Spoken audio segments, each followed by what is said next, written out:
Donald Trump is the first president in history to be impeached twice, which means that it's the first time that you've been ever been able to sort of like learn lessons from the first one and apply them to the second one. Most presidents capped out at the first, so there was really no time for growth there.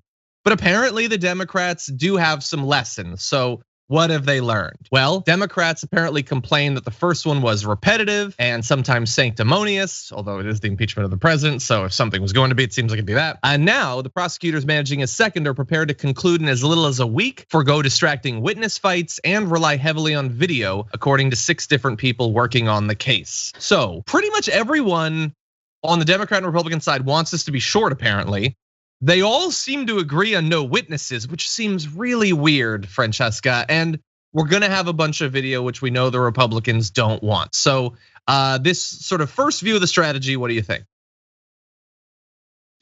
I think, I just think it's funny that like we're chalking up the reason that there was not a conviction in the Senate in the first impeachment to like, it was a little too long. I feel like Republicans, they just couldn't focus. Like, no, they're a party of shook, cowardly loyalists. Like they are lemmings. They are like, and which is why we're in this moment where all of their complicity and their loyalism has led to this second impeachment that's actually put the lives of, nope, not regular citizens. Nope, no. That's been long been the case. No, of representatives and senators themselves. So now you see what happens when there are no consequences for your previous actions.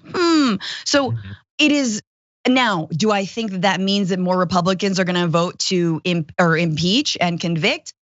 No, but I just think it's funny that there's like stupid hand wringing about like what didn't work the last time, as if like that was any part of any of it. Like it was complicated. No, it wasn't. He just called up another country and was like, dig up dirt on my opponent, bye. Yeah, it's a great point. Because this article, like we don't have a bunch more from this particular article, but one thing they said was, we wanna make sure that we don't drag it out, because then Republican senators could get bored or distracted.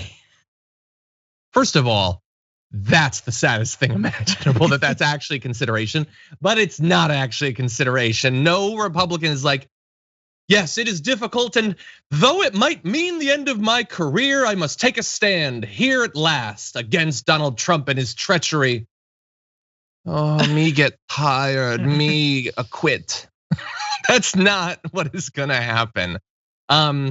It is an interesting, we could do hypotheticals on what might matter. Someone in the chat was like, he could stand up and say, yeah, I sent them to kill Pelosi. What are you gonna do about it? And they'd still acquit him. I don't know. I don't know about that. Maybe there's something he could say that would be a bridge too far. But how many open minds could there possibly be? I doubt 17. That's what I doubt.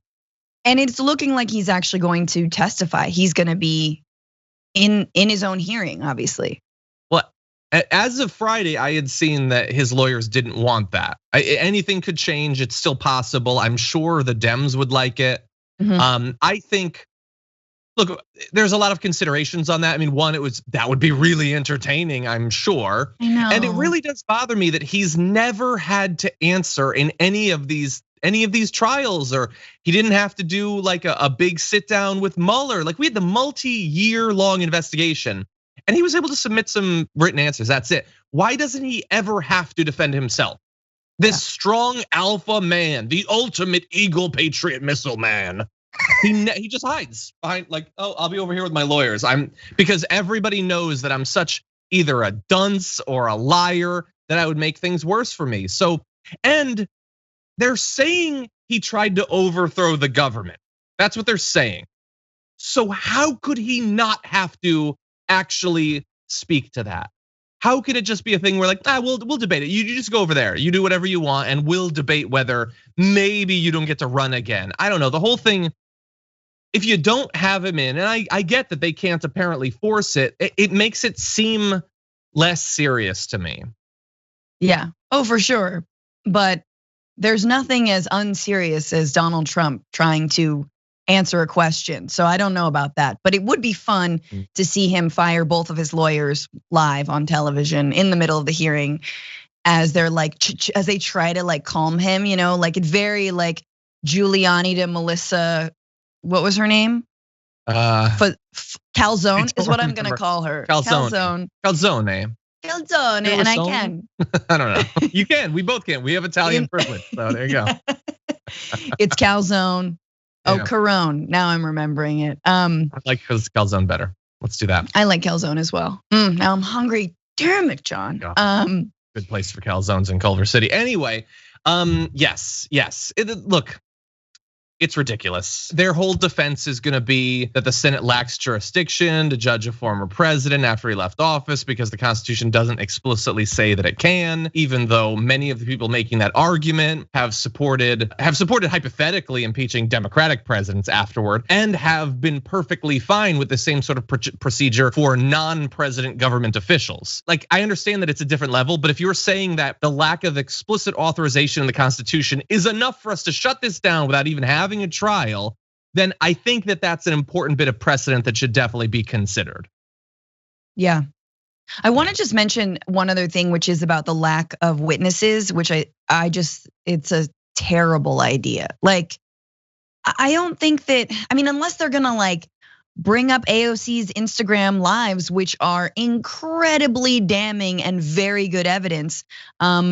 Like, why? Why not have witnesses? Why not have your fellow colleagues explain how they felt and how they were targeted and because again, we know that not every senator or congressperson felt like they were in the crosshairs. Unless your name was Mike Pence or Nancy Pelosi, Schumer or AOC or Ilhan, like we know who the targets were, right? Yeah. We know who could skirt underneath that. And the other thing I will say is that you gotta have Capitol Police and Capitol staff members who had to clean up, in some cases, feces and blood from the Capitol floors, from people's offices. These are people who day in and day out keep the halls clean, keep people safe, right? Like, why not hear from them?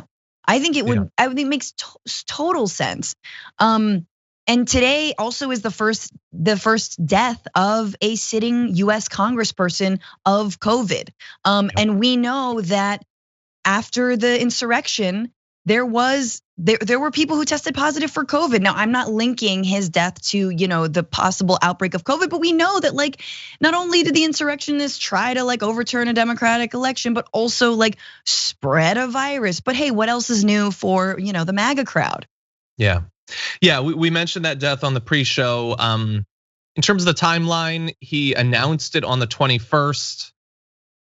Who knows? We have no idea. It's a tragedy regardless. And yet another sort of lethal threat that's being ignored by much of our government.